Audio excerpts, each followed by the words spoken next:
Hello everyone, कैसे हो आप लोग। आई होप आप सभी बहुत अच्छे होंगे अपने घरों में और स्वस्थ होंगे। तो चलिए हम स्टार्ट करते हैं अपना आज का टॉपिक। आज इस वीडियो में हम लोग पढ़ेंगे रियलाइजेशन एक्सपेंसेस। रियलाइजेशन एक्सपेंसेस आपका जो चैप्टर है डिसोल्यूशन, उसकी एक इम्पोर्टेंट एडजस्टमेंट का पार्ट है और ये बहुत ही ज़्यादा चांसेस है कि आपसे पूछता है एग्जाम में, और बच्चे इसमें फंसते भी हैं। तो आज हम इसको पूरा डिटेल में समझेंगे कि कोई भी केस हो रियलाइजेशन एक्सपेंसेस का, हमें कैसे उसको ट्रीट करना है।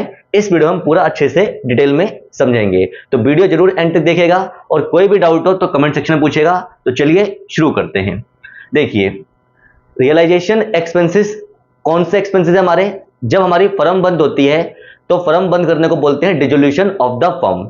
तो फर्म बंद करते समय कुछ खर्चे आते हैं, आप एसेट बेचोगे, लायबिलिटी पे करोगे, तो ये जो सारा काम है, इन सारे काम को करने के लिए आपके कुछ खर्चे होंगे, उसे आप बोलोगे रियलाइजेशन एक्सपेंसेस या डिसोल्यूशन एक्सपेंसेस। एसेट को बेचने के लिए किसी को कमीशन दोगे या फिर उसकी वैल्यू लगाओगे तो बिल्डर को पैसा दोगे, तो इन खर्चों को बोलेंगे रियलाइजेशन एक्सपेंसेस।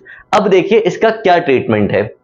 पहला case, when realisation expenses are borne and also paid by the firm. जब जो खर्चे हैं आपके रियलाइजेशन के, ये बोर्न मीन्स जिम्मेदारी भी किसकी है, फर्म की, और पे भी कौन कर रहा है, फर्म। यानी बोर्न भी फर्म करेगी और पे भी फर्म करेगी। तो सिंपल एंट्री हो जाएगी आपकी realisation account debit, cash bank credit. Realisation का नेचर है नॉमिनल अकाउंट, खर्चों के लिए डेबिट होगा, इनकम के लिए क्रेडिट होगा। तो खर्चे वाली बात है तो रिलेशन हो गया डेबिट, और पैसा फर्म का जाएगा तो जब भी फर्म का पैसा जाएगा, कैश और बैंक आपका एसेट है, कम हो जाएगा क्रेडिट। तो सिंपल एंट्री बन गई आपकी realisation account debit to cash या बैंक। सेकंड केस देखिए क्या है, when realisation expenses were to be borne by the firm. खर्चा इस बार भी फर्म का है, बोर्न मींस जिम्मेदारी फर्म की है, but are paid by partner. लेकिन जो खर्चे की पेमेंट है वो पार्टनर कर रहा है, यानी खर्चा तो फर्म का ही है। अगर खर्चा फर्म का है तो याद रखिए हमेशा डेबिट होगा रियलाइजेशन अकाउंट, क्योंकि ये अकाउंट फर्म बनाती है। तो जो भी खर्चे होंगे फर्म को बंद करते समय वो डेबिट होंगे रियलाइजेशन अकाउंट में, और जो भी पैसा आएगा, इनकम होगी, वो क्रेडिट होगा रियलाइजेशन अकाउंट में। तो अब खर्चा तो फर्म का ही है तो डेबिट होगा रियलाइजेशन अकाउंट, लेकिन फर्म की जेब से पैसा नहीं गया, लेकिन पार्टनर ने तो पैसा पे करा, यानी अब फर्म ने पैसा पार्टनर को देना है। तो पार्टनर की कैपिटल बढ़ जाएगी तो पार्टनर हो जाएगा क्रेडिट। तो एंट्री बन गई realisation account debit to concern partner capital account. तो इस तरीके से आपके दो केस हुए। पहले में खर्चा भी फर्म का है, पे भी फर्म करिए, तो रिलेशन टू कैश बैंक। दूसरे में खर्चा फर्म का है लेकिन पे पार्टनर करेगा, तो relation to concern partner capital account.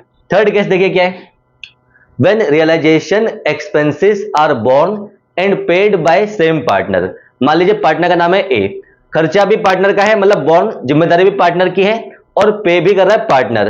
तो जब खर्चा भी पार्टनर का है और पे भी करेगा पार्टनर, तो फर्म को कोई एंट्री नहीं करनी, ना फर्म को लेना है ना फर्म को देना है। तो इस केस में आपकी होगी नो एंट्री, मतलब फर्म कोई एंट्री रिकॉर्ड नहीं करेगी, क्योंकि ना फर्म को कुछ लेना है ना फर्म को कुछ देना है।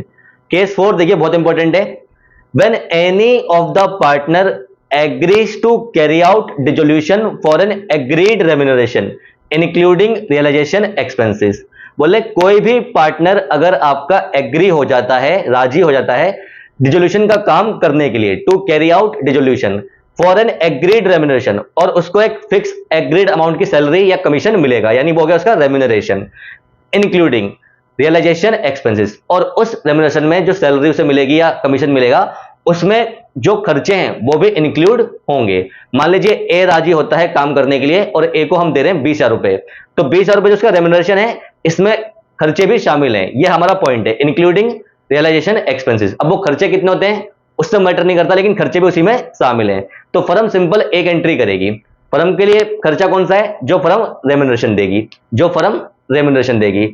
तो फर्म के लिए जो खर्चा है उसके लिए डेबिट होगा रियलाइजेशन अकाउंट, रियलाइजेशन अकाउंट। और जिस पार्टनर को पैसा मिलेगा उसकी कैपिटल बढ़ जाएगी, पार्टनर कैपिटल हो जाएगा यहां पे क्रेडिट। अब मान लीजिए पैसा मिला 20,000 रुपए, खर्चा आया 8,000 रुपए।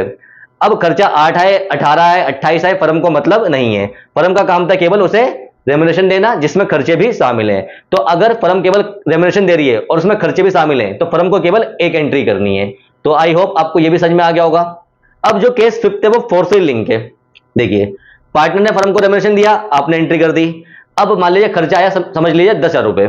अब पार्टनर बोल रहा है, समझाने के लिए बोल रहा हूं मसाला लगा के, कि मेरे पास पैसे नहीं है, फर्म पे कर दे। मतलब पार्टनर के पास पैसा नहीं है तो पार्टनर फर्म से बोल रहा है कि अभी आप पे कर दो और बाद में एडजस्ट कर लेंगे। एडजस्ट का मतलब होता है कैपिटल से एडजस्ट कर लेंगे। तो ऐसा हो सकता है जो इस पॉइंट में लिखा है, when realisation expenses are borne by partner. जिम्मेदारी किसकी है? अब पार्टनर की, लेकिन पे कर रही है फर्म। पार्टनर बोलते हैं बटुआ भूल गया तो पैसा लाया तो अभी आप पे कर दो, बाद में मैं पे कर दूंगा। तो जब जिम्मेदारी किसकी है? पार्टनर की, और पे कौन कर रही है? फर्म। तो बड़ी ही सिंपल एंट्री होगी, खर्चा फर्म का नहीं है इस बार, क्योंकि जिम्मेदारी है बोर्न बाय पार्टनर। तो फर्म क्या करेगी?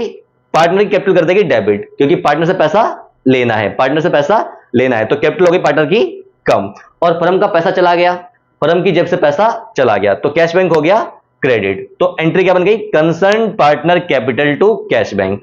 तो बड़े ही ध्यान सुनिए, अगर खर्चा फर्म का है और पे भी फर्म कर रही है तो पहला केस, खर्चा फर्म का है पे पार्टनर कर रहा है तो दूसरा केस, खर्चा भी पार्टनर का है पे भी पार्टनर कर रहा है तीसरा केस, नो एंट्री। चौथा केस, खर्चा अभी बोला है कि पार्टनर को हम देंगे रेम्यूनरेशन, खर्चे की बात नहीं करी, और उस रेम्यूनरेशन में खर्चे शामिल हैं, तो फर्म एंट्री करेगी रिलेशन टू कंसर्न पार्टनर, जिसको भी पैसा मिलेगा उसका नाम। तो फर्म के लिए खर्चा चूंकि रेम्यूनरेशन है तो फर्म डेबिट करेगी रिलेशन अकाउंट रेम्यूनरेशन के लिए। अब खर्चा कितना भी आए उसका फर्म को मतलब नहीं है। लेकिन हाँ, फिफ्थ पॉइंट में क्या बोला है? अगर खर्चा फर्म पे कर दे और था खर्चा पार्टनर का, यानी expenses are borne by partner लेकिन पेड बाय फर्म, तो फर्म क्या करेगी?